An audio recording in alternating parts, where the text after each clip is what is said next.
Tentu kisah ini menarik untuk kita kaji, karena bagaimanapun Nabi Allah Ismail adalah kakek buyut daripada Nabi kita, Nabi Muhammad sallallahu alaihi wasallam.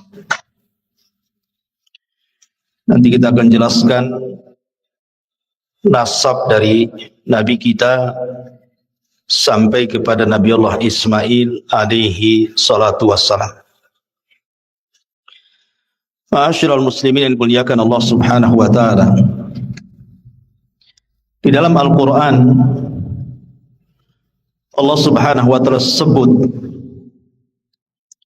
tentang kisah Ismail ini sekali di 8 surat dalam Al-Qur'an. Di antaranya surah Al-Baqarah, kemudian terulang di Al-Imran, kemudian terulang di An-Nisa, kemudian juga pada surah Al-An'am, pada surah Ibrahim, kemudian Al-Anbiya, surah Sad, dan juga surah Maryam. Artinya cukup lengkap kisah Ismail alaihi salatu wassalam disebutkan di dalam Al-Quranul Karim. Kalau kita melihat kepada nasab daripada Ismail sampai kepada Rasul kita Nabi besar Muhammad sallallahu alaihi wasallam. Jadi Ismail alaihi salatu wassalam itu memiliki 12 putra. Jadi anak-anak Ismail itu semuanya 12, satu perempuan. Di antara nama-namanya disebutkan oleh Imam Ibnu Ishaq, seorang pakar sejarah.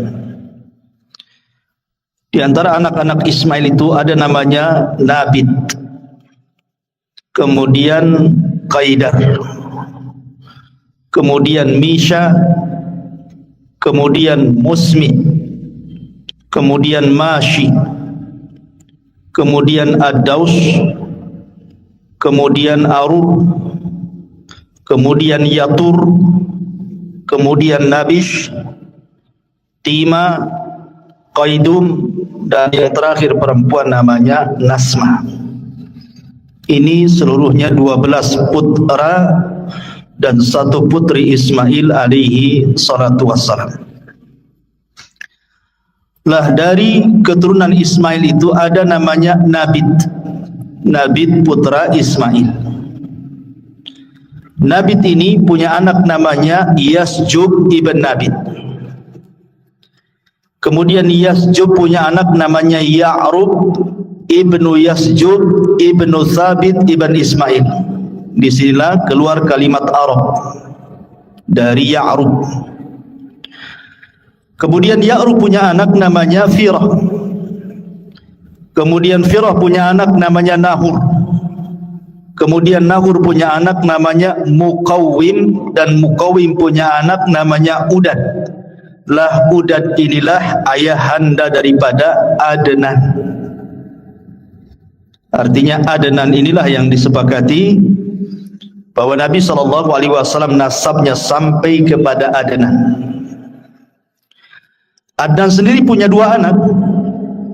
Yang pertama Ma'ad dan yang kedua Ak. Ma'ad ini tinggal di Hijaz, Mekah dan Madinah. Sementara Ak ini menikah dengan orang Yaman, dengan kabilah Asy'ariyun dari keturunan Qahtan. Dan Qahtan itu kabilah bagian daripada Jurhum. Artinya masih keturunan Arab. Sehingga kemudian Adnanilah yang menyatukan antara Arab Yaman dan Hijaz. Karena Ak putranya menikah dengan salah satu putri Yaman dari keturunan Qahtan Asy'ariyin. Sementara Ma'ad ini tinggal di Hijaz. Lah kalau kita melihat nasab Nabi SAW, kita lihat Nabi SAW namanya Muhammad ibnu Abdullah ibni Abdul Muttalib ibni Hashim ibni Abdul Manaf ibni Qusay ibni Kilab, ibni Murrah, ibni Ka'ab, ibni Lu'ay, ibni Khuzaimah, ibni Mudrikah, ibni Ilyas, ibni Mudhar, ibni Nizar, ibni Ma'ad. Dan Ma'ad tadi saya katakan putra siapa? Adnan. Dari Adnan kemudian naik lagi Udad, ibni Muqawwim, ibni Nahur, ibni Firah, ibni Ya'ruf, ibni Yasjub, ibni Nabit, ibni Ismail. Baru Ismail ibni Ibrahim. Dari sini nyambung bahwa Ismail adalah kakek buyut daripada Nabi kita Muhammad sallallahu alaihi wasallam. Jadi yang kita akan ceritakan ini Nabi yang mulia. Karena bagaimanapun Ismail adalah kakek buyut Nabi kita. Kita harus tahu sejarahnya. Ma'asyiral muslimin yang dimuliakan Allah Subhanahu wa taala. Sepakat para ahli sejarah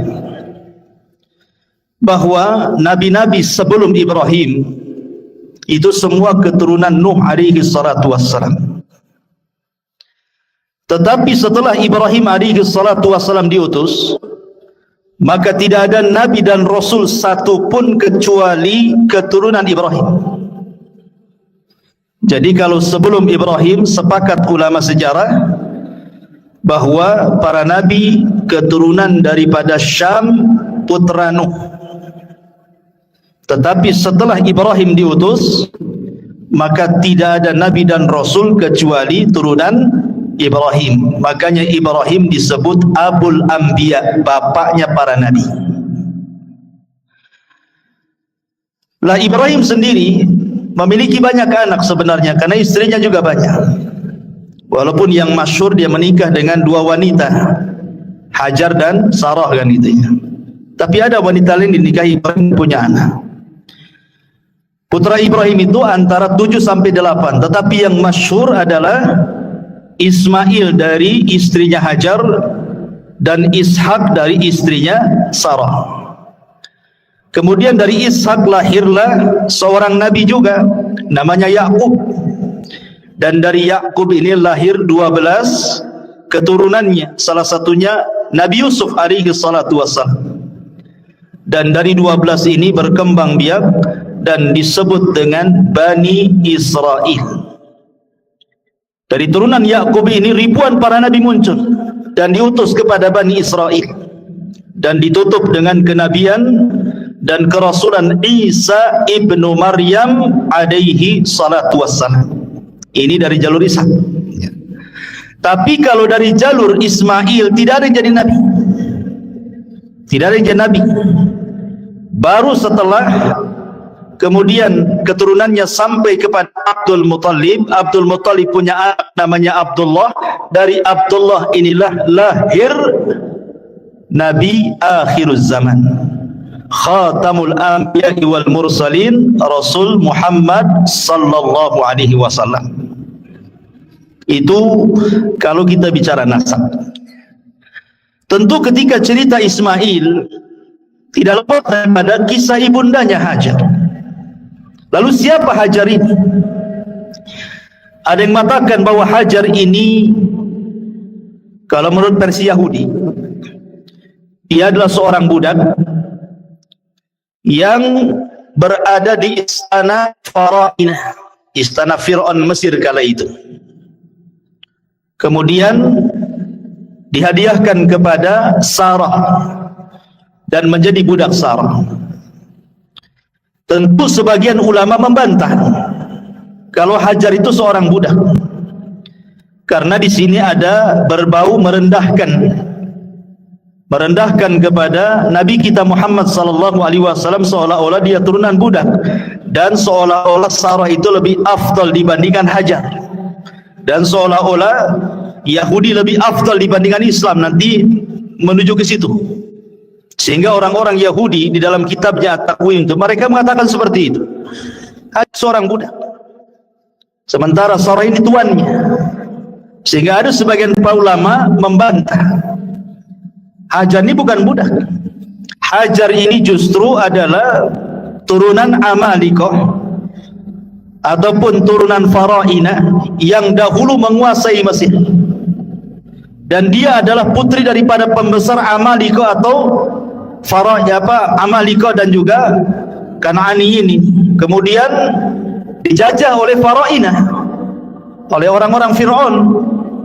Kemudian ditawanlah Hajar ini, kemudian dijadikan pelayan di istana Fir'aun.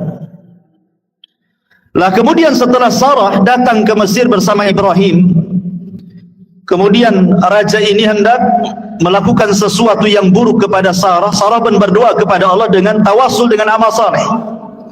Tiba-tiba raja ini stroke, tidak bisa bergerak, kemudian minta doa supaya disembuhkan.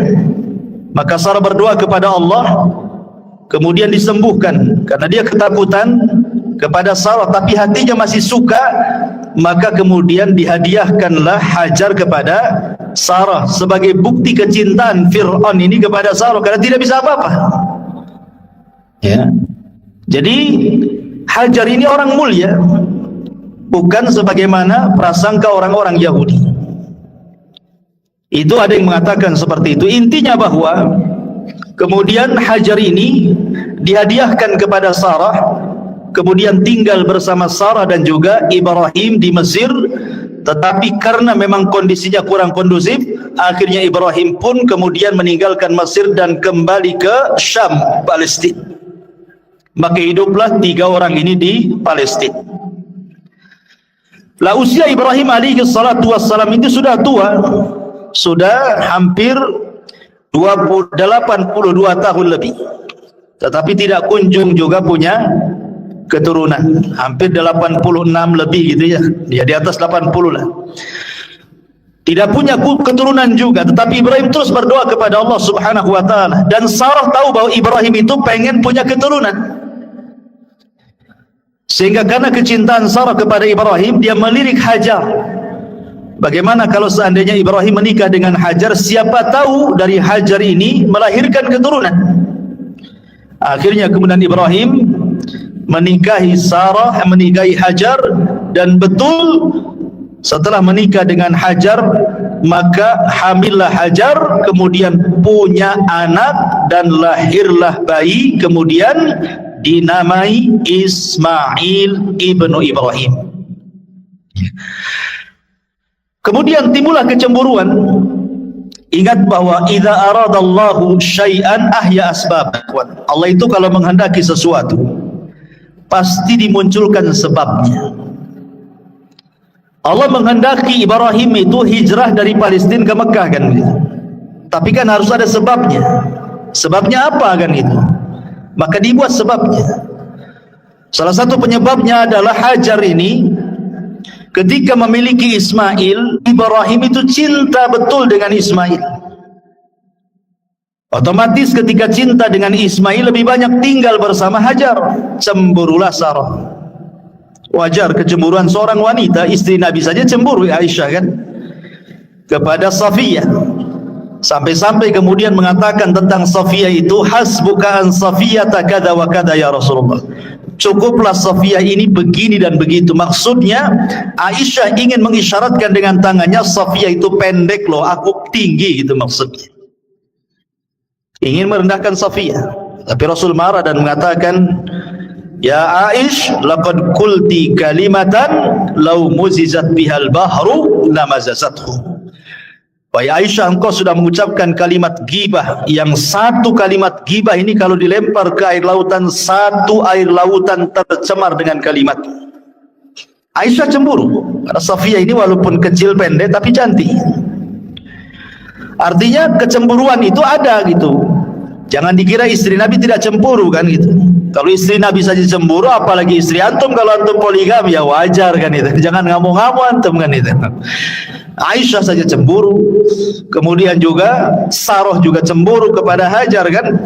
Akhirnya Sarah meminta kepada Ibrahim untuk dijauhkan Hajar dengan dirinya. Terserah mau ditaruh di mana, tapi jangan dekat-dekat dengan diriku. Dari situlah datang perintah agar Ibrahim membawa Hajar ke mana? Ke Mekah. Bayangkan Palestina ke Mekah itu kan perjalanan 1 bulan naik unta tuh. Tentu sekali lagi karena hikmah yang Allah kehendaki. Maka berangkatlah kemudian Ibrahim bersama Hajar dan bayi kecil Ismail. 1 bulan naik unta sampai kemudian singgah di sebuah wadi, lembah. Lembah itu tidak ada tanaman, tidak ada air. Di sekelilingnya hanyalah padang pasir kering kelontang, lautan padang pasir yang tidak bertepi. Tiba-tiba kemudian sampai di situ, Ibrahim hanya meletakkan Hajar dan juga Ismail kemudian pergi. Hanya dibekali beberapa bekal untuk beberapa hari saja. Tentu wanita ditinggal suaminya begitu saja kan tidak terima juga. Akhirnya dia mengikuti Ibrahim dan mengatakan kepada Ibrahim, "Aina tadhhab wa tatrukuna bihadzal wadi?" Ya Ibrahim, Anda pergi kemana? Kenapa kau tinggalkan kami di lembah ini? Alladzi laisa fihi insun wala syai'un. Di sini tidak ada manusia. Di sini enggak ada apa-apa. Enggak ada pohon, enggak ada binatang, enggak ada minuman, enggak ada apa-apa. Dan terus mengikuti Ibrahim sampai ketika di tempat namanya Kada. Baru kemudian Ibrahim terhenti.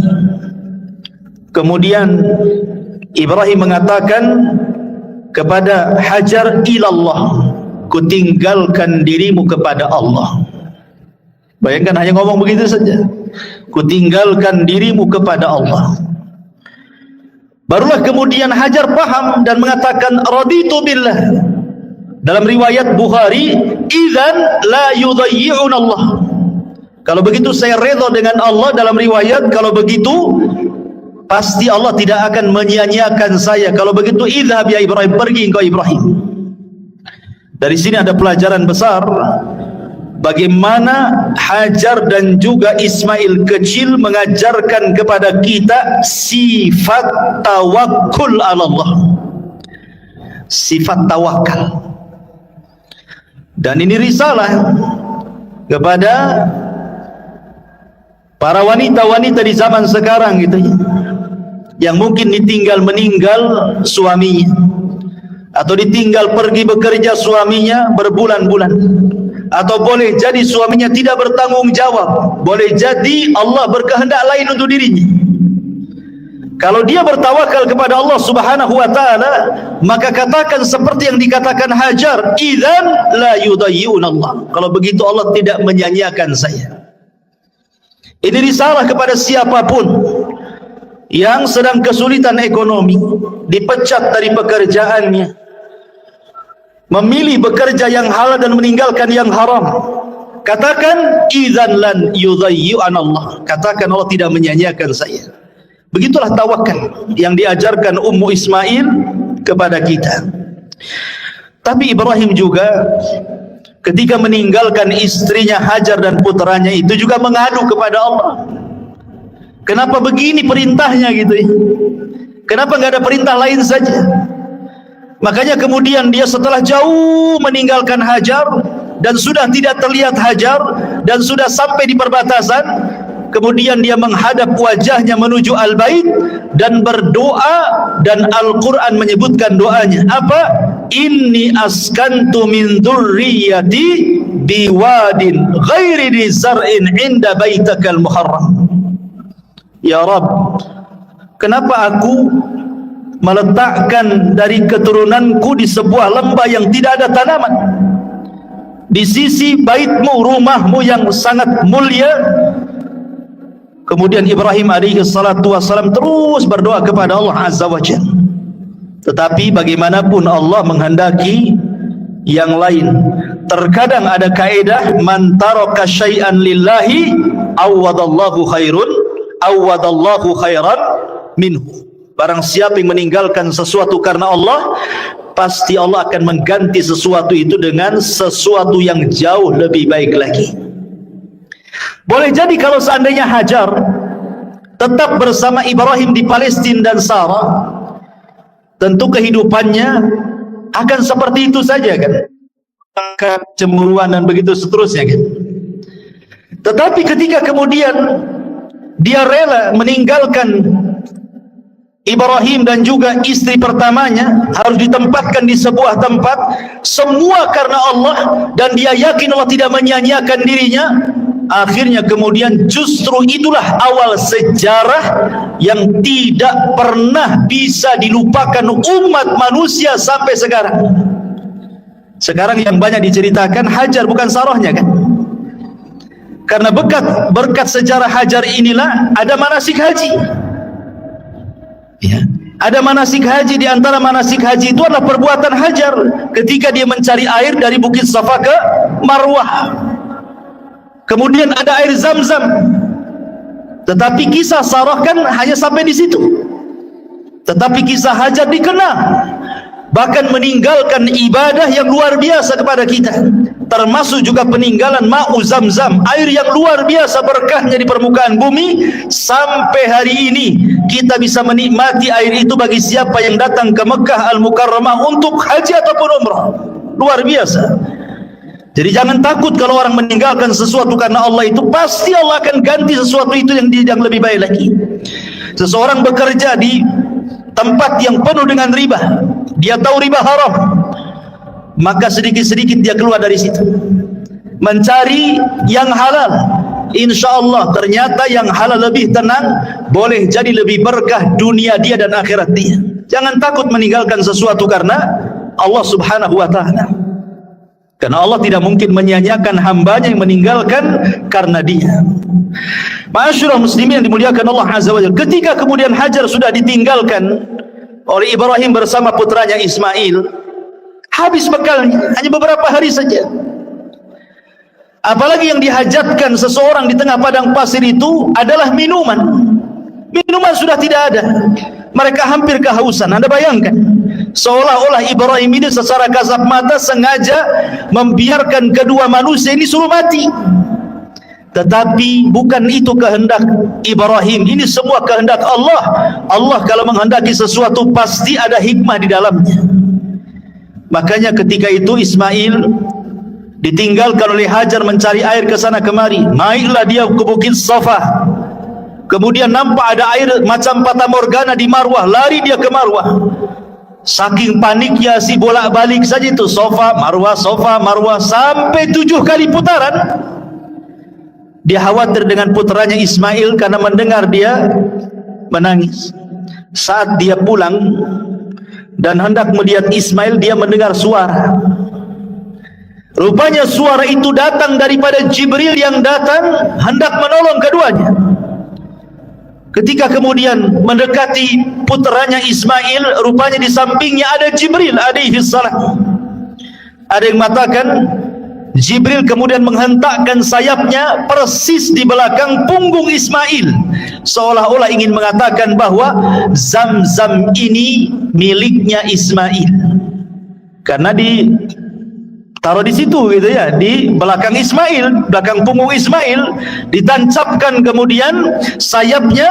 Kemudian Jibril pergi, dan Jibril sempat mengatakan, la takhafu dhai'ata fa innaha huna baitun lillah yabni hadzal ghulam wa abuhu wa annallaha la yudayyi'u ahlahu. Kata Jibril sebelum pergi, wahai Ummu Ismail, jangan takut, Allah menyia-nyiakan dirimu. Tidak, Allah tidak akan menyia-nyiakan dirimu. Di sini kelak akan dibangun Baitullah, rumah Allah, yang akan membangunnya ni anakmu Ismail yang masih bayi dan bapaknya kelak Ibrahim. Dan Allah tidak akan menyia-nyiakan siapapun yang dekat dengan Baitullah ini. Kemudian Jibril pergi. Begitu dalam riwayat Bukhari. Lah kemudian ketika melihat ada air muncrat dari tanah, maka segeralah kemudian Hajar membendungnya. Dalam bahasa Arab, membendung itu artinya zam. Jadi dikumpulkan di bendung sambil mengucapkan zam. Maka kemudian air itu menjadi Zam-Zam. Sampai kata Nabi SAW, kalau seandainya Ummu Ismail tidak membendung Zam-Zam, niscaya Zam-Zam itu akan memenuhi seluruh padang pasir satu Arab itu. Ya. Dari situlah kemudian akhirnya Ismail dan juga Hajar minum dari air Zam-Zam berhari-hari tanpa makan sudah cukup. Ya, karena air Zam-Zam itu disabdakan oleh Nabi SAW. Apa sabda Nabi SAW tentang Zam-Zam? Zam-Zam ini adalah ta'amu tu'min wa syarabu sukmin, kata Rasul. Zam-Zam ini adalah makanan yang bisa dikonsumsi dan minuman bagi orang yang punya penyakit untuk mengobati sakit. Jadi walaupun minum air Zam-Zam itu sudah kenyang, bahkan dikisahkan dari sahabat Abu Dzar Al-Ghifari radhiyallahu anhu. Jadi Abu Dzar Al-Ghifari itu pernah 1 bulan ketika safar, habis bekal makanannya, tinggal air Zam-Zam. Akhirnya kemudian dia minum saja air Zam-Zam 3 hari sehari. Rupanya kata Abu Dzar, hatta samintu, sampai aku gemuk gara-gara minum terus air Zam-Zam. Enggak makan dia 30 hari. Abu Dzar Al-Ghifari radhiyallahu an tidak makan, hanya minum saja 30 hari. Kata dia, aku minum terus selama 30 hari dalam safarku sampai aku gemuk, tidak ada satupun badan kecuali gemuk, gitu ya. Bayangkan coba. Ya, dan Zam-Zam itu harus diyakini sebagai obat. Jangan katakan coba-coba. Saya ingin cobalah menyembuhkan penyakit dengan Zam-Zam. Jangan dicoba air Zam-Zam itu. Air Zam-Zam itu bukan percobaan. Air Zam-Zam itu wahyu. Air berkah, nggak usah dicoba. Langsung diimani, langsung diyakini bahwa dia adalah obat untuk segala penyakit. Minum saja, bismillah.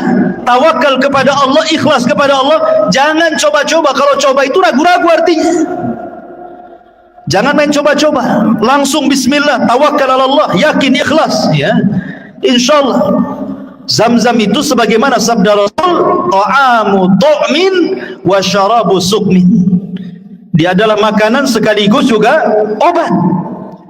Bahkan bisa mengabulkan niat peminumnya. Ma'u Zam-Zam lima syuribalahu. Air Zam-Zam itu akan mengabulkan setiap peminumnya. Maka akhirnya kemudian berhari-hari, entah berhari-hari entah berbulan-bulan tidak disebutkan, sampai akhirnya datanglah dari arah Yaman rombongan kabilah dari Jurhum.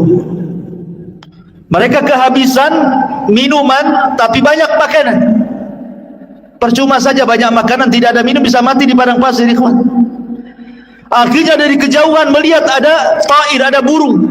Sebagaimana riwayat Bukhari, ada burung dan burung itu menandakan ada air. Maka kemudian didekati, rupanya suku Jurhum ini sampailah ke sumur Zam-Zam yang kemudian ditempati Hajar dan juga putranya Ismail. Suku Jurhum ini orang baik, orang Yaman. Makanya Rasul mengatakan ahlul Yaman itu araqul qulub, lembut hatinya. Kalau mau berbuat jahat, merebut air, bisa saja Hajar dibunuh. Tetapi Jurhum ini kabilah yang baik. Dia datang baik-baik, meminta baik-baik air Zam-Zam itu. Akhirnya kemudian Hajar memberikan dengan cara barter, kau beri kali kami makanan, kami beri kau air. Akhirnya kemudian deal kan itu ya. Dari situlah kemudian Ismail dan Hajar bisa makan, bisa minum dari berkahnya air Zam-Zam itu. Setiap datang suku Jurhum, maka barter dengan makanan. Jadi tidak pernah kelaparan. Itulah makna daripada kalimat Hajar ketika Ibrahim pergi. Kalau begitu, pergi kau, Allah tidak menyia-nyiakan diriku. Wa man yatawakkal 'ala Allah fahuwa hasbuh. Barang siapa yang bertawakal kepada Allah, Allah yang kasih kecukupan dia. Akhirnya kemudian lama-lama suku Jurhum pun meminta kepada Hajar untuk memboyong keluarganya dan tinggal di situ, karena memang air saat itu sangat langka. Senang mereka tinggal di situ. Maka lambat laun kemudian suku Jurhum tinggal di sekitar Zam-Zam. Kemudian hari demi hari, bulan demi bulan, tahun demi tahun, ramailah di sekitar Zam-Zam itu kabilah Jurhum. Ismail pun mulai membesar, kemudian belajar bahasa Arab kepada suku Jurhum. Jadilah Ismail musta'rab, bukan orang Arab, belajar bahasa Arab, fasih pula dia bahasa Arab. Makanya sering saya katakan, kalau antum orang Indonesia fasih berbahasa Arab, berarti antum Arab. Walaupun antum turunan Arab Yaman, tapi tak bunyi bahasa Arab, antum bukan Arab. Menang muka saja Arab. Ya, bahasa Arab tak bisa, bukan Arab antum. Walaupun ngaku Habib sekalipun, kalau tidak bunyi bahasa Arab, bukan Arab. Tapi kalaupun antum hitam pesek hidungnya persis kayak orang Melayu, tapi bahasa Arabnya mantap kayak Ismail, antum Arab. Paham ya? Ismail bukan orang Arab, orang Ajam, dia orang Palestina, lahir di sana, tapi belajar bahasa Arab ke suku Jurhum. Makanya ulama mengistilahkan musta'rab. Orang Arab yang bukan Arab pasti bahasa Arab, makanya dia Arab. Begitu ya. Di situ kaidahnya muncul. Ya. Ma'asyiral muslimin yang dimuliakan Allah Subhanahu wa taala. Akhirnya kemudian Ismail pun besar-besar di situ. Ketika usianya belasan tahun, tentu Ibrahim selaku orang tua kan wajarlah kangen ingin berjumpa dengan Ismail yang sudah lama ditinggalkan. Sudah belasan tahun. Makanya kemudian ketika kemudian Ibrahim alaihi salatu wassalam safar dari Palestina menuju Mekah, ingin berkunjung dan melihat istri dan juga putranya yang sudah belasan tahun itu. Akhirnya kemudian Ibrahim pun sampai. Ketika sampai itulah kemudian Ibrahim alaihi salatu wassalam dimimpikan malam harinya. Apa mimpinya? Inni ara fil manami anni adbahuka fanzur madza tara.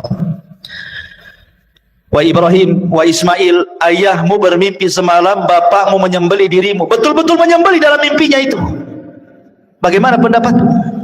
Ya.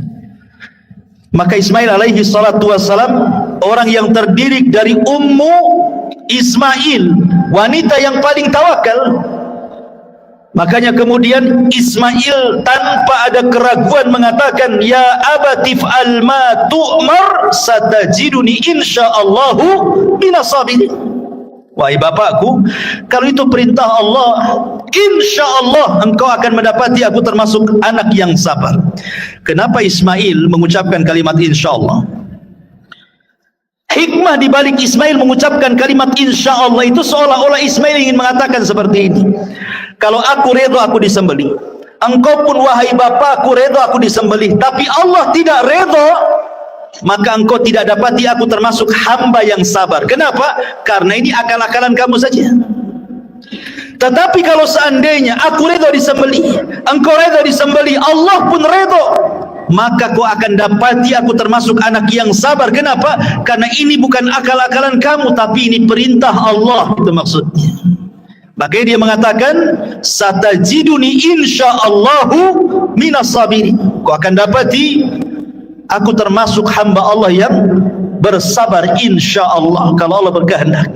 Itulah kandungan makna insyaallah. Penting kita mengucapkan kalimat insyaallah itu. Ya, bukan kalimat ragu-ragu insyaallah itu, tapi kalimat berkah. Ya. Karena biasanya di masyarakat kalau sudah main-main insyaallah itu dimain-mainkan itu, seolah-olah ragu-ragu kan. Besok datang nggak ya? Karena nggak mau datang, cuman bilang nggak mau datang, malas, takut tersinggung, main insyaallah kan? Insyaallah katanya. Padahal memang niatnya nggak mau datang. Insyaallah katanya. Gitu ya. Bisa saja insyaallah lah datang. Tapi kalau sudah memang nggak niat datang, bilang aja saya nggak datang besok. Kecuali kalau antum janji mau datang, itulah penting mengucapkan insyaallah kan. Karena ketika antum janji mau datang, bisa saja di jalan macet, bisa saja di jalan kecelakaan, bisa saja ada masalah, maka baru kemudian ucapkan kalimat insyaallah. Baik, ma'asyiral muslimin yang dimuliakan Allah Azza wa Jalla. Maka akhirnya kemudian Ibrahim pun betul-betul menyembelih Ismail, dan ini sudah saya kisahkan panjang lebar di sini. Bagaimana Ibrahim betul-betul menggorok loh leher Ismail itu, tapi Allah buat pisau yang tajam jadi tumpul. Jadi digini-gini tetap saja nggak berdarah-darah tuh. Dari situ Allah melihat kesungguhan Ibrahim sudah melaksanakan perintahnya lewat mimpinya, karena mimpi seorang nabi itu wahyu masalahnya. maka Allah Subhanahu wa taala langsung mengirim penyeru dan menyeru dari langit dan mengatakan, ya ayya Ibrahim qad saddaqta ru'ya, wahai Ibrahim kau sudah membenarkan mimpi. Maka disitulah Allah katakan, wa fadainahu bidzibhin azim wa taraknahu lil akhirin, kami ganti Ismail dengan kambing kibas dan akan menjadi cerita bagi orang-orang setelahnya. Sampai hari ini kisah itu diceritakan dan menjadi syariat bagi umat Islam tentang kurban, ya. Ma'asyiral muslimin yang dimuliakan Allah Azza wa Jalla, selesai kisah penyembelihan ini, maka kemudian Ibrahim balik lagi ke Palestina. Ismail kemudian menjadi laki-laki yang tumbuh dewasa gitu. Lah setelah Ismail kemudian tumbuh dewasa, maka Allah takdirkan Hajar meninggal dunia di usia yang sudah tua juga, 80 tahunan ke atas Hajar meninggal. Kemudian Ismail tertarik dengan wanita Jurhum, menikahlah Ismail dengan wanita Jurhum. Masalahnya disebutkan di dalam sejarah, bahkan juga diriwayatkan dalam Sahih Bukhari, bahwa ketika kemudian Ismail alaihi salatu wassalam menikah dengan wanita Jurhum itu, Ibrahim mendengar putranya sudah menikah. Maka Ibrahim dari Palestina datang ke Mekah ingin melihat istri daripada Ismail. Kemudian ketika dia berkunjung kepada rumah Ismail, Ismail sedang pergi, sedang mencari kerja, sedang mencari maisha. Maka kemudian Ibrahim bertanya kepada istri pertama Ismail yang dinikahi ini tentang bagaimana kehidupannya. Tiba-tiba kemudian ngeluh dia dan mengatakan, nahnu bisyarrin, nahnu fi dhikin wa syiddatin, fasyakat ilaihi. Hidup kami ini susah, kata istri pertamanya ini. Hidup kami dalam kejelekan, hidup kami tidak senang, hidup kami dalam kemiskinan, susah makan, macam-macam diadukan kepada Ibrahim. Ini istri Ismail tidak tahu kalau di depannya itu Ibrahim, ya, karena dia nggak ngaku dia mertuanya kan gitu. Akhirnya kemudian Ibrahim ini melihat ini kok istrinya aneh, ini kok ngeluh-ngeluh gini nih, berarti Ismail ini salah cari jodoh nih. Akhirnya kemudian Ibrahim sebelum pergi, dalam Sahih Bukhari dijelaskan, Ibrahim menasihati istrinya, nanti kalau datang suamimu Ismail, katakan pesan dari saya, ghayyir atabata babik. Kemudian pergi Ibrahim. Ketika Ismail kemudian pulang, diceritakan sama istrinya bahwa ada orang tua sifatnya seperti ini. Kaget dia. Lah itu orang tua saya, kenapa kau tidak memuliakan dia? Kata istri, saya tidak tahu itu orang tuamu. Akhirnya kemudian kata Ismail, berpesan apa itu orang tuaku kepadamu? Kata istrinya, dia hanya berpesan, ghayyir atabata babik, katanya, ganti tangga menuju rumah depanmu, katanya. Kata Ismail, oh iya, yang dimaksud atabat itu adalah engkau. Aku disuruh menceraikan kamu, katanya. Wasiat Ibrahim. Akhirnya diceraikan istri pertamanya. Kemudian setelah diceraikan istri pertamanya, terdengarlah oleh kabilah Jurhum, Ismail menceraikan istrinya. Akhirnya kemudian banyak pembesar-pembesar Jurhum itu yang menawarkan putrinya. Bagaimanapun Ismail ini tokoh kan gitu ya. Dia pemilik Zamzam, orang-orang Jurhum mereka sangat berhajat kepada Zamzam, dan itulah ekonominya selama ini mereka hidup. Akhirnya kemudian ada salah satu daripada pembesar Jurhum itu menawarkan putrinya yang saleh untuk menikah dengan Ismail. Akhirnya kemudian Ismail pun menikah dengan istri keduanya, tapi tetap Ibrahim hendak mengujinya. Datang kedua kalinya kepada istri yang keduanya, kemudian bertanya soal kondisi kehidupannya. Maka kemudian kata istri keduanya, dia menceritakan, nahnu bi khairin, katanya, kami dalam kondisi baik, wasaatin, dan dalam kondisi lapang. Padahal kehidupannya susah, tapi dia tetap mengatakan baik dan kondisi lapang. Berarti baik akhlaknya tuh. Kemudian ketika itu, karena istri keduanya kan tidak tahu kalau itu ayahanda daripada Ismail, tetap dia menghormatinya. Diambillah daging kambing, kemudian sebagai menjamu tamu, kemudian diambillah air Zam-Zam, kemudian disodorkan kepada Ibrahim. Kalau istri pertama nggak keluar tuh sama sekali itu jamuan-jamuan itu ya. Ini istri keduanya betul-betul muliakan tamu. Maka Ibrahim senang dengan istri keduanya, kemudian berdoa kepada Allah, Allahumma barik li ta'amikum wa syarabikum. Ya Allah, berkahi makanan kalian, ya Allah, berkahi minuman kalian, ya Allah, tetapkan rumah tangga kalian berdua. Kemudian Ibrahim mengatakan, nanti kalau sampai anakku, sampaikan pesan bapaknya. Apa? La tughayyir atabata babik. Jangan kau ganti lagi tangga menuju depan rumahmu, katanya. Nah, itu istrimu tuh katanya. Akhirnya Ismail pulang, kemudian diceritakan istri keduanya. Kata Ismail, ayahku menyuruh agar aku tidak menceraikan kamu. Lihat. Tapi di sini syahidnya Ibrahim mendoakan apa? Mendoakan makanan dan minuman. Yang ketika itu makanan yang didoakan oleh Ibrahim apa? Daging kambing dan juga air Zam-Zam. Sejak itulah kambing dan Zam-Zam di Mekah menjadi berkah karena doanya Ibrahim. Makanya penduduk Mekah itu walaupun makan kambing siang, pagi, sore, malam, nyantai saja mereka.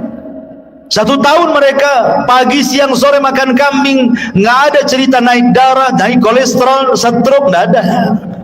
Coba antum pakai kambing Batam, sebulan saja pagi kambing, siang kambing, malam kambing, pagi sate, siang gulai, rawon lagi sorenya, malamnya tengkleng. Sebulan saja. Apa nggak naik itu tensinya? Ya. Masyaallah muslimin yang dimuliakan Allah Azza wa Jalla. Intinya bahwa kemudian Ismail pun tetap tidak menceraikan istrinya karena dapat istri yang soleh. Dari istri inilah lahir 12 keturunannya yang saya sebutkan di mukaddimah tadi. Kemudian setelah itu Sarah meninggal, maka Ibrahim kemudian hijrah dari Palestina dan bergabung bersama Ismail. Di sinilah terjadi pembuatan Ka'bah, pembangunan Ka'bah yang sempat roboh. Kisahnya adalah, jadi ketika kemudian Allah Subhanahu wa taala perintahkan Ibrahim untuk membangun Ka'bah dan juga putranya Ismail, maka mulailah kemudian Ibrahim dan juga Ismail mencangkul bagian Ka'bah yang akan dibangun sampai kemudian mendapati pondasi. Dan ketika di zaman jahiliyah pernah kan dirobohkan karena terkena banjir sehingga Ka'bah rusak, kemudian oleh Al-Walid ibn Mughirah dan orang-orang Quraisy digali sehingga sampai kepada pondasi awal Ka'bah yang berwarna hijau. Ya, pondasinya itu warna hijau. Ya. Lah Ibrahim juga sama, karena Ibrahim itu tidak mulai dari pondasi, karena pondasi sudah ada sejak zaman para malaikat membangunnya. Ada yang mengatakan Adam yang membangunnya gitu. Jadi Ibrahim itu hanya meninggikan saja. Maka mulailah kemudian Ibrahim dan Ismail meninggikan dari atas pondasi itu bangunan Ka'bah. Dan bentuknya memanjang karena Hijar masuk ke dalamnya. Tapi di zaman jahiliyah ketika Ka'bah itu hancur hanya dibangun separuh saja sehingga Hijar keluar. Hijar Ismail keluar gitu ya. Kalau di zaman Ibrahim masuk Hijar itu. Ya, dan juga pintunya 2. Pintu masuk, pintu keluar. Kemudian di tanah. Kalau sekarang kan pintunya di atas gitu ya. Agak sulit, orang-orang tertentu saja masuk. Kalau orang dulu kan siapa aja bisa masuk gitu ya. Intinya bahwa ketika kemudian sudah dibantu oleh Ismail pembangunan Ka'bah, sampai kemudian ada satu tempat yang itu khusus untuk satu batu, kurang satu batu, maka Ibrahim meminta kepada Ismail untuk mencari batu. Kemudian pulang, rupanya yang dibawa itu Hajar Aswad, batu dari sorga. Ibrahim tahu ini Hajar Aswad. Dulunya warnanya putih tapi menjadi hitam karena dosa anak Adam, kata Rasul. Maka diletakkan Hajar Aswad di Ka'bah sebagai pelengkap Ka'bah itu. Dan Hajar Aswad ini menjadi kiblat bagi kita kaum muslimin ketika sholat kita. Dan pernah hilang 20 tahun, dicongkel oleh orang-orang Syiah. Ketika Syiah menyerbu Mekah ketika itu kan sampai di pantai ribuan jemaah haji itu, sampai orang yang nempel di kiswah Ka'bah aja di pantai itu orang-orang Syiah itu, dicongkel itu Hajar Aswad, dibawa ke Bahrain. 20 tahun hilang Hajar Aswad. Tapi setelah Hajar Aswad dicuri sama orang-orang Syiah itu, dibawa ke Bahrain, banyak azab menimpa Bahrain. Akhirnya takut dibalikin lagi setelah 20 tahun. Ya, Ma'asyiral muslimin yang dimuliakan Allah Subhanahu wa taala, intinya bahwa Allah Subhanahu wa taala menggambarkan dalam Al-Qur'an, inna awwala baitin wudi'a lin-nasi lalladzi bi Bakkah mubarakan wa hudan lil alamin fihi ayatun bayyinatun maqamu Ibrahim wa man dakhalahu kana amina walillahi 'alan nasi hajjul baiti man istata'a ilaihi sabila wa man kafara fa innallaha ghaniyyun 'anil alamin. Sesungguhnya rumah yang mula-mula dibangun untuk tempat beribadah manusia adalah Baitullah yang ada di Bakkah ataupun Mekah, yang diberkahi dan menjadi petunjuk bagi semua manusia. Di sana terdapat tanda-tanda yang jelas, di antaranya makam Ibrahim. Barang siapa memasuki Baitullah, amanlah dia. Dan di antara kewajiban manusia terhadap Allah adalah melaksanakan ibadah haji ke Baitullah, yaitu bagi orang-orang yang mampu mengadakan perjalanan ke sana. Barang siapa yang mengingkari kewajiban haji, maka ketahuilah Allah Maha Kaya bagi seluruh alam semesta. Ketika Ibrahim sudah selesai itu membangun Ka'bah, dan apabila dia capek maka dia berdiri di samping Ka'bah yang kemudian menjadi makom Ibrahim. Makom dulu tempat istirahatnya di situ, makanya makom sekarang kan. Ya. Jadi setelah selesai, Allah perintahkan kepada Ibrahim untuk mengajak seluruh manusia yang ada di bumi suruh haji. Ibrahim gimana? Harus datang kemana-mana mengajak manusia haji. Perlu berapa waktu ke timur, ke barat, ke selatan, ke utara.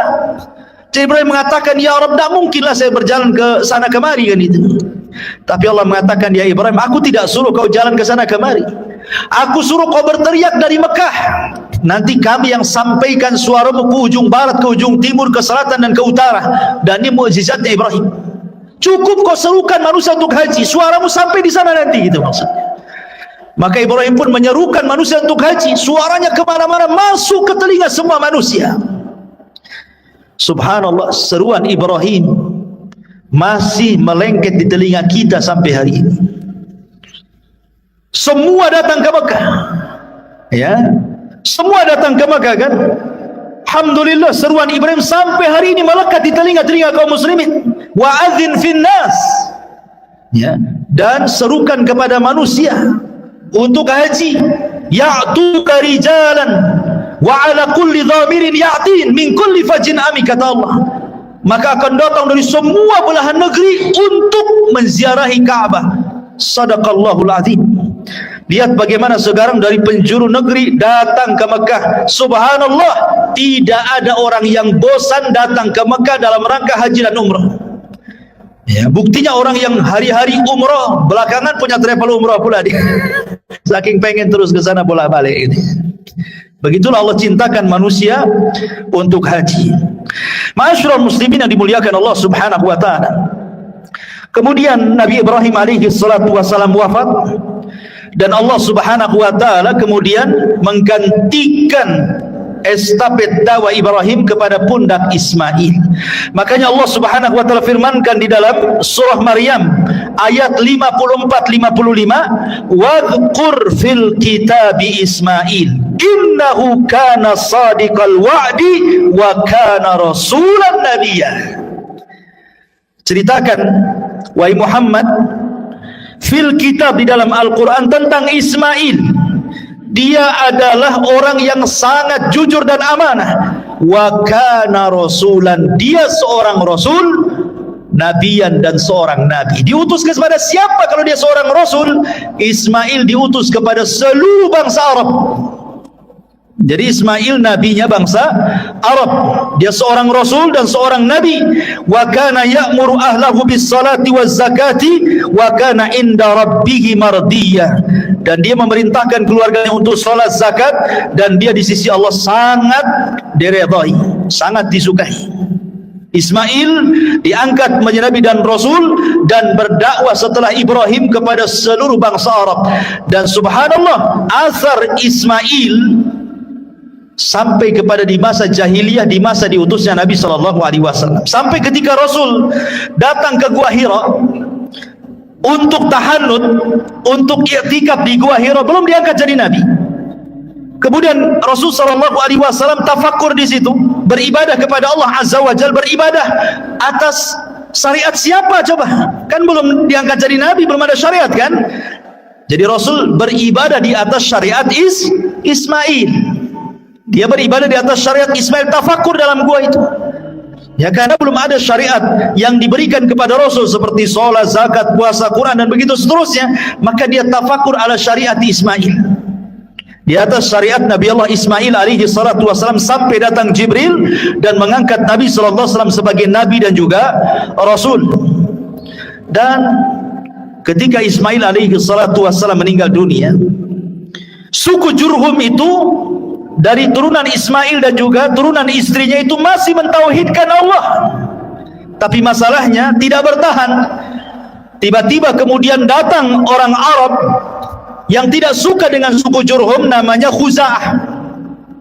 Maka Khuza'ah itulah akhirnya menggempur Jurhum. Mulailah kemudian Jurhum pun kalah, akhirnya kembali ke Yaman dan dikuasai Hijaz oleh Khuza'ah. Lah sebelum kemudian Khuza'ah ini menguasai Jurhum, Jurhum pandai karena ekonomi mereka dari Zamzam. Disitulah air Zamzam dipendam sama orang-orang Jurhum supaya jangan direbut Khuza'ah, dipendam sampai akhirnya beratus-ratus tahun hilang Zamzam itu. Ketika kemudian dikuasai oleh Khuza'ah, Khuza'ah tidak menemukan di mana letak air Zamzam itu. Subhanallah, di antara salah satu tokoh daripada tokoh Khuza'ah ada namanya Amr ibn Luhai. Amr ibn Luhai. Amr ibn Luhai inilah, dialah yang pertama kali merubah agama Ismail dan juga Ibrahim di kota Arab. Di negeri Arab itu dialah yang pertama merubahnya. Karena dia yang membawa patung Hubal dari Syam kemudian meletakkan di dalam Ka'bah. Makanya Rasul mengatakan, inni ra'aitu Amr ibn Luhai fin nari yajurru am'a'ah. Aku melihat Amr ibn Luhai terburai ususnya di neraka karena dia yang pertama kali merubah syariat Ibrahim. Amr ibn Luhai ini. Sejak itulah Amr ibn Luhai mengasas akidah musyrik, menyembah berhala.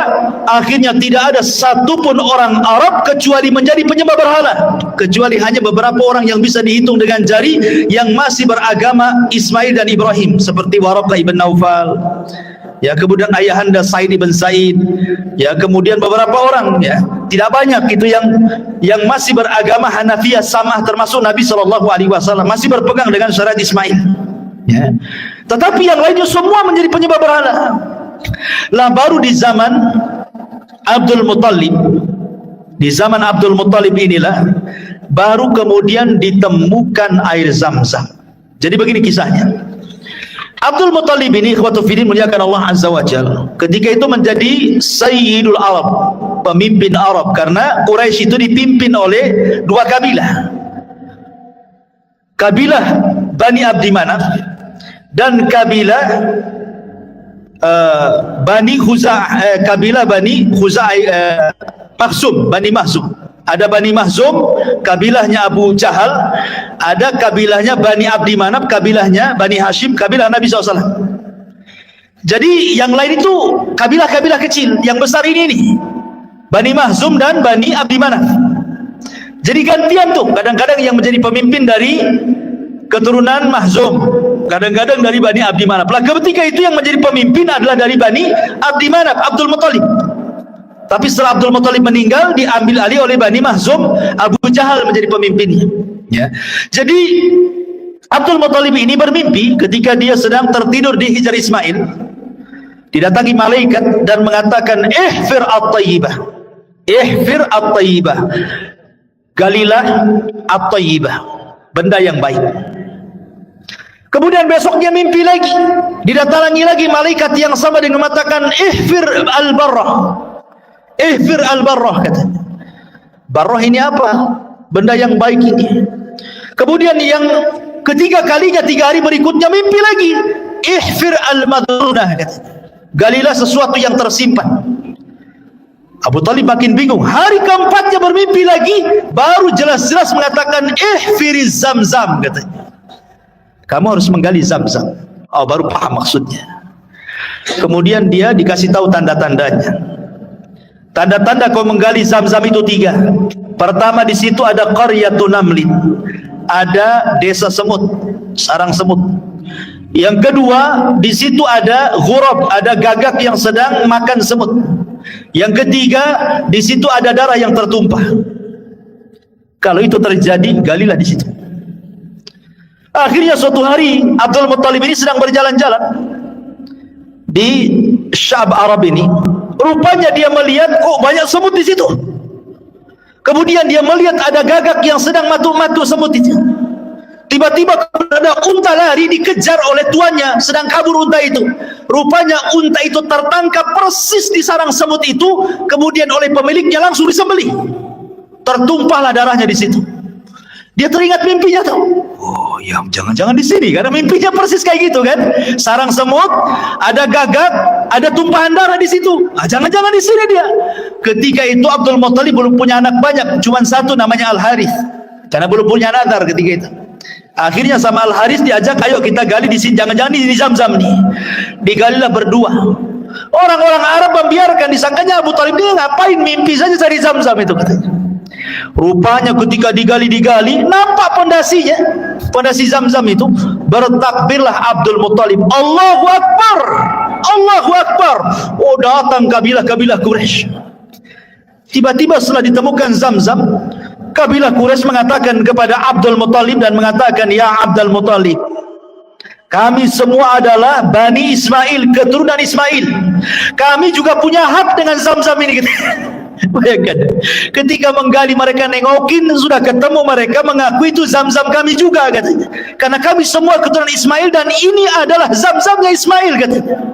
Kata Abdul Muttalib, tidak bisa. Aku yang menemukannya, ini dikhususkan untukku. Kata mereka, tidak bisa. Kalau engkau tidak berbagi dengan kami, kami siap perang katanya. Oh, ngajak perang. Akhirnya kemudian kata Abdul Muttalib, apa enggak ada pendapat yang lebih baik kecuali harus perang? Kata mereka, kalau begitu kita harus datang kepada orang pintar dari Bani Sa'ad, dari Hudzail katanya. Di situ ada dukun sakti. Biar dukun itu menentukan apakah Zamzam itu milikmu atau milik kita semua katanya. Akhirnya masing-masing kabilah mengutus beberapa utusan. Ini Bani Hudzail, Bani Sa'ad ini di ujung Syam loh, perbatasan Syam. Sementara orang-orang ini di Hijaz. Kalau mereka mau datang ke dukun yang ada di perbatasan Syam itu, harus melewati berbulan-bulan padang pasir. Coba bayangkan coba. Hanya ingin nemuin dukun aja tuh. Berangkatlah mereka. Subhanallah, di tengah jalan kehabisan bekal, kehabisan minum, banyak mati. Sehingga hanya beberapa orang saja yang masih hidup. Akhirnya mereka pun sudah tidak bisa lagi melanjutkan perjalanan dan hampir menguburkan hidup mereka sendiri karena tidak sanggup lagi, masih jauh perjalanan. Sementara air sudah tidak ada. Kemudian mereka mengatakan, kata Abdul Muttalib, sebaiknya kita berpencar saja. Kita cari air, mudah-mudahan mungkin di sekitar sini ada air, masing-masing dapat rezeki gitu. Akhirnya berpencarlah mereka. Qadarullah, ketika Abdul Muttalib hendak pergi, ketika dia menginjak padang pasir, sandalnya itu ketika diangkat keluar air. Akhirnya mereka pun minum dari situ. Mereka ditolong oleh Abdul Muttalib lagi nih. Dari situlah mereka mengatakan, sudahlah Abdul Muttalib, tidak perlu kita datang ke dukun, kami menyerah, Zamzam itu milikmu karena engkau sudah menolong kami semua di sini. Balik lagi, tidak jadi ke dukun. Dari situlah Zamzam miliknya Abdul Muttalib.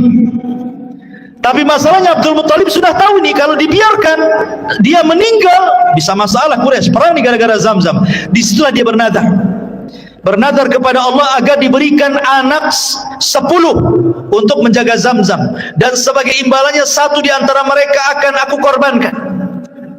Allah takdirkan dipenuhi nazarnya. Abdul Muttalib pun punya anak 10, salah satunya namanya Abdullah, ayahanda Nabi. Ketika sudah pada remaja, Abdul Muttalib lupa dengan nazarnya bahwa dia harus mengorbankan salah satu dari 10 anaknya. Tetapi kemudian diingatkan, hai Abdul Muttalib, kau sudah berjanji akan mengorbankan salah satu putranya. Dikurahlah anak-anaknya. Subhanallah, yang kena pula Abdullah. Abdullah itu anak yang paling dicintai Abdul Muttalib dan disayangi orang-orang Quraisy. Makanya orang-orang Quraisy mengatakan, gak usahlah disembelih Abdullah itu, kau datang aja ke dukun lagi, mungkin ada solusi yang lain katanya. Datanglah Abdul Muttalib ke dukun. Kata dukun, cobalah dikocok kayak arisan katanya. Ya, tulis dua dalam dua kertas, satu nama Abdul Muttalib, satu 10 unta. Kocok siapa yang keluar, kalau 10 unta berarti selamatlah Abdullah. Kau sembeli 10 unta, bagikan fuqara wal masakin katanya. Dikocok, keluar Abdullah. Lah, keluar Abdullah. Akhirnya kemudian pasang lagi 10 ekor unta. Dikocok Abdullah lagi keluar, pasang lagi 10 ekor unta. Sampai akhirnya 10 kali pasang. Berarti sudah 100 ekor unta tuh. Baru keluar unta. Akhirnya dia terpaksa menyembelih 100 ekor unta loh ya. Diberikan kepada fuqara wal masakin dan tidak jadi menyembelih Abdullah. Dari situlah 100 ekor unta menjadi diat pembunuhan. Kalau ada orang membunuh, kisos. Kalau tidak dikisos, bayar 100 ekor unta. Jadi dia. Nah, makanya Nabi SAW disebut Ibnu Dzabihataini, anak dari dua orang yang akan disembelih. Pertama ayahandanya Abdullah, yang kedua Ismail, kakek buyutnya putra daripada Ibrahim alaihi salatu wassalam.